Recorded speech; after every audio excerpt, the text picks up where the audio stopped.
Ían convocados polo Sindicato Labrego Galego e por Ganaderos Unidos, segundo estes últimos xuntos pero non revoltos. Nos unimos a todo tipo de protesta, nos apoyámoslos a eles e pola nosa parte non hai ningún tipo de apartamento, ni moito menos.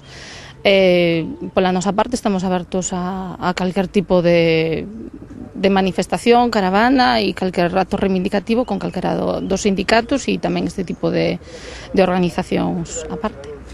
As reivindicacións, en definitiva, eran as mesmas: defender o sector e pedirlle ás administracións que se movan á procura dunha solución.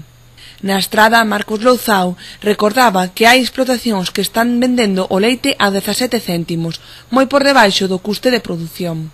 É unha injustiza que isto estea pasando cun produto da primeira necesidade.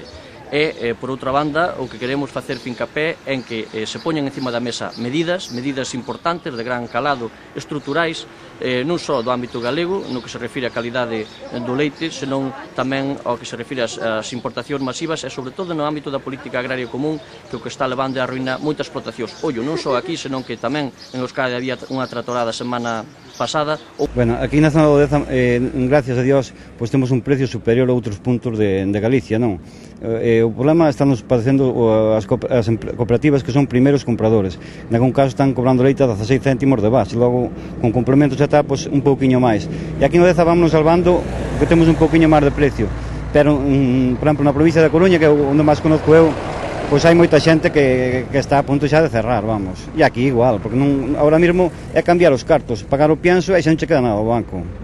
O Sindicato Labrego deixa claro que non se está impedindo subvencións, que só reclaman un prezo mínimo para o leite e unhas medidas estruturais. Segundo Labrego, en total en Galicia saíron máis de 1000 tractores á rúa.